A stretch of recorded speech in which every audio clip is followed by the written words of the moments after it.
The objective today: explain how the unit circle in the coordinate plane enables the extension of trigonometric functions to all real numbers.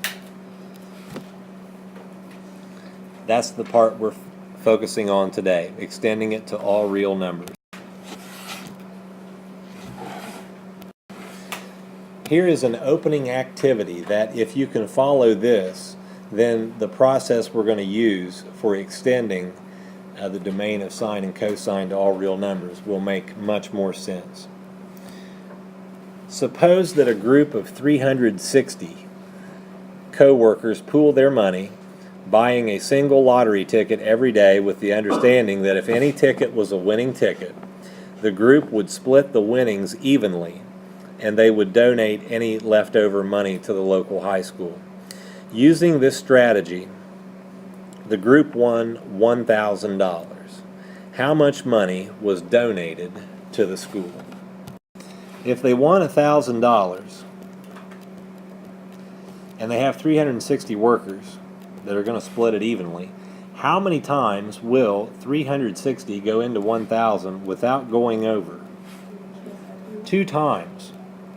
So that means that 360 times 2 represents how much money the workers are going to keep. 720. And then 1,000 minus the 720 is going to give me what? 280. So you use the same process to figure out that if it were $250,000, you would divide that by 360.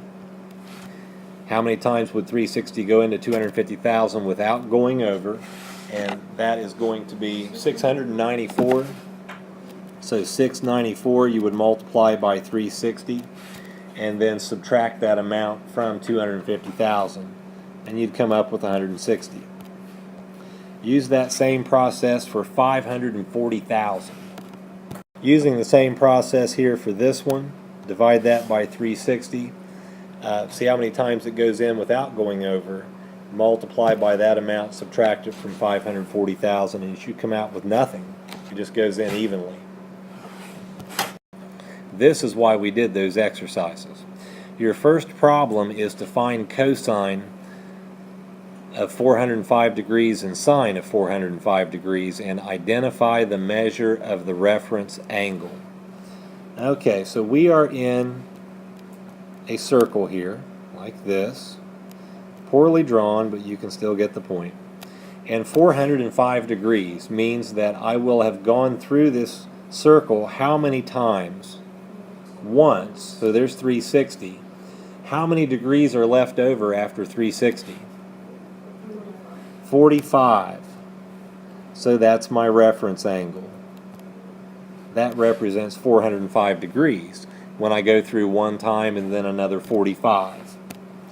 So within that, I would have to label my triangle, and we've already gone through a 45, 45, 90, where the hypotenuse is 1 and the legs are square root of 2 over 2.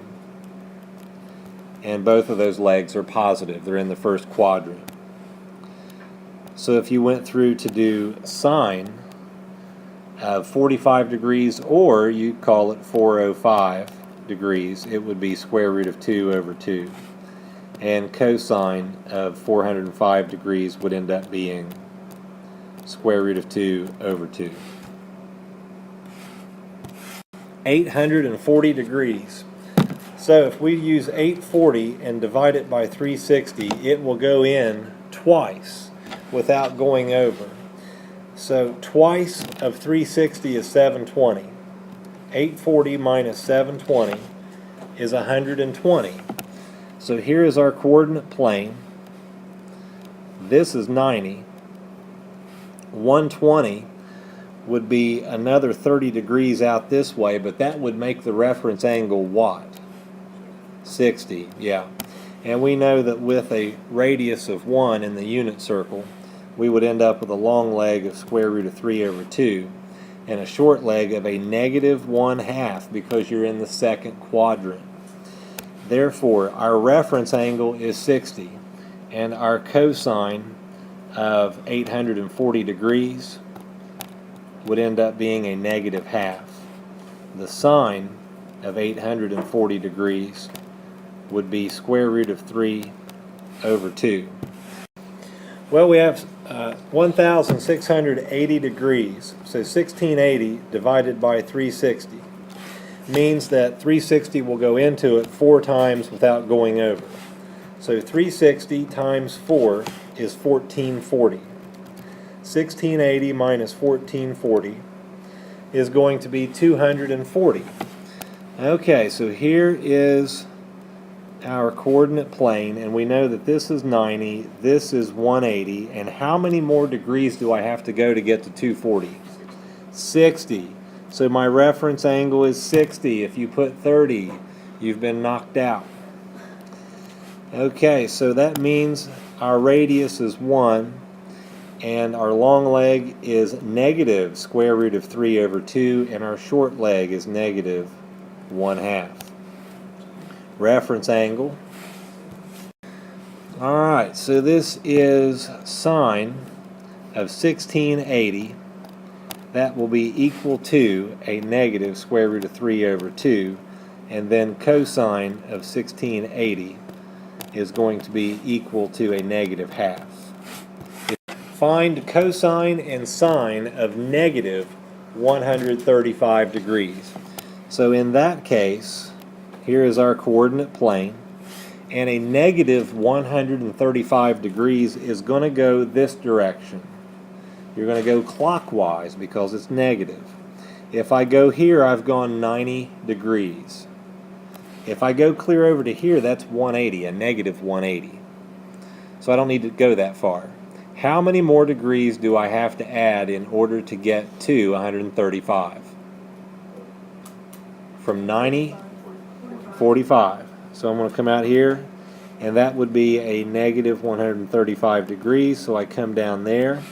And how far away from the x-axis am I? Degrees-wise. 45, yeah. So in here, this is what we will concentrate on. A reference angle of 45. We've already completed a 45, 45, 90 triangle before, and we found that the sides are square root of 2 over 2, but this would be negative here, and this would be negative there.